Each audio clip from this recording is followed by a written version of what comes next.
O que eles estão fazendo é o seguinte: como é que você faz para aumentar o tamanho do Estado? Vamos pensar como se nós fôssemos socialistas querendo implementar aqui o socialismo. Então eu tenho aí uma economia produtiva, gente que trabalha, eu tenho que tirar o dinheiro do bolso deles. Mas eles, obviamente que eles são submissos, porque afinal de contas eu sou o poder, eles não são.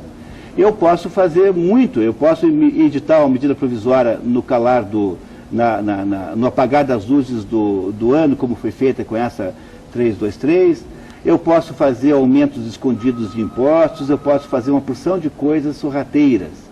Mas eu preciso de uma certa legitimidade mesmo assim, quer dizer, eu preciso mostrar alguma razão para a população para fazer isso. Olha, então o que eu tenho que fazer? Qual é a estratégia fundamental que você e eu usaríamos caso estivéssemos no lugar deles? Nós temos que criar a ideia de que todo mundo na sociedade é inimigo de todo mundo. Porque se todo mundo é o mundo, então tem que ter alguém que faça uma espécie de arbitragem dessas inimizades. Essas inimizades têm que ser arbitradas por alguém, e esse alguém é o Estado. Então, como é que eu faço isso? Eu crio, por exemplo, um incentivo absolutamente sem cabimento a todas as reivindicações de minorias. Eu crio a ideia de que os pretos são inimigos dos brancos, ou o contrário. Eu crio a ideia de que os homens e as mulheres são inimigos. Imagine, o planeta Terra... Se não fosse. Claro que não tem 14 bilhões de homens e mulheres que geraram 7 bilhões, porque alguns são irmãos, né? Então, deve haver pelo menos um pouco mais do que 7 bilhões de homens e mulheres que já existiram e que produziram esses 7 bilhões de habitantes que tem hoje. Será que a humanidade, que foi capaz de reunir homens e mulheres voluntariamente para produzir 7 bilhões, foi feita? Se esse processo foi feito por um processo de inimizade, de conflito, você acredita nisso de verdade? Você é inimigo da sua mulher? A sua mulher é a sua inimiga? Será possível que a gente imagine que homens e mulheres são de fato inimigos e que é preciso ter uma intermediação do Estado para que eles deixem de ser? Olha, uma vez eu perguntei para uma investigadora de uma delegacia da mulher, perguntei assim: vem cá, o que acontece aí na delegacia da mulher quando uma mulher apanha da vizinha e vai lá reclamar que apanhou da vizinha? O que vocês fazem? Eu falei assim: nada. Eu disse: mas como nada? Não, porque a gente só atende aqui quando o agressor é homem. Eu falei: então peraí, então não é da mulher, a delegacia é contra o homem. Assim, não, é justamente isso que é mesmo. Ou seja, então o que acontece quando você precisa criar um superestado com superpoderes? Você precisa inventar briga em cada canto da cidade. Então você tem que inventar a ideia de que o cartola do futebol é inimigo do torcedor. Aí você do torcedor. Você tem que criar a ideia de que o jovem é inimigo do velho. Então cria o estatuto do idoso. Tem que criar a ideia de que o branco é inimigo do preto. Então se cria as leis de proteção e de anti-preconceito racial. Tem que criar a ideia de que os patrões são inimigos dos empregados, daí tem que criar a justiça trabalhista e mais o PROCON e não sei o que o consumidor é inimigo do patrão. Então, como é que é feito isso?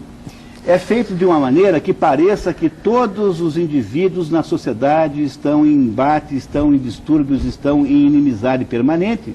E como todo mundo então não para de brigar, quem é que aparece para resolver o problema? É o sacrosanto Estado, que aparece então com seus mecanismos repressores, e que para que possam existir precisam ser financiados pelo dinheiro da gente mesmo, e que diz assim: não, eu que sou Estado, eu sei melhor como faz para lidar com a relação homem e com mulher. Então, para você compreender bem o que é que significa esse conjunto extraordinário de legislações ditas de natureza social, são simplesmente uma armadilha que estão pondo no seu trajeto, que é financiada com o seu dinheiro para controlar tudo. Não aceite uma coisa dessas. O Estado não tem que se envolver em assuntos privados. Se tem algum empresário que não atende bem a você, faça a única coisa que você pode fazer: não compre mais. Conte para todo mundo que trata-se de uma empresa vigarista e picareta. Mas não vá correndo pedir licença, ajuda para a polícia. Isso é bobagem. Se uma mulher receber uma cantada de um homem, faça como toda mulher fez até hoje. Coloque-se na sua posição de superior, de poder sobre os homens, e não dê a mínima. Agora, eu acho inacreditável isso.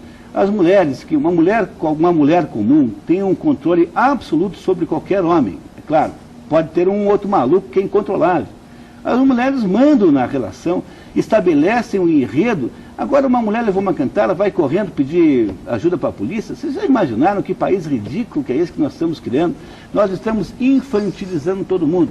Como é que você infantiliza todo mundo? Você cria a ideia maluca de que todo mundo é inimigo de todo mundo, e aí traz o Estado plenipotenciário que agora, em vez de produzir produtos físicos, em vez de andar na economia, fica tentando controlar o que nós falamos, o que nós dizemos, a nossa alma, o nosso espírito, o nosso coração.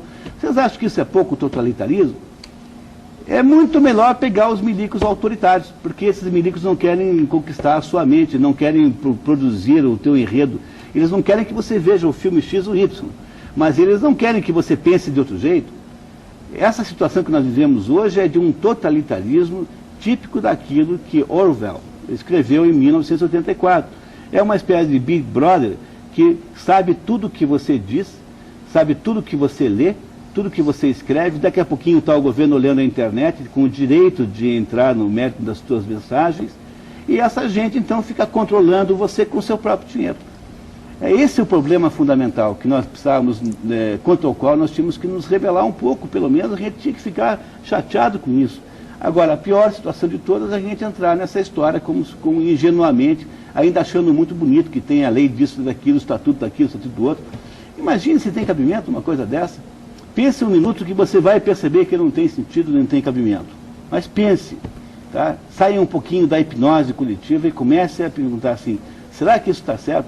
Faça a mesma coisa que você pode estar fazendo comigo agora, com o conjunto das regras que estão hoje aí atuando para criar a sociedade do jeito que ela é.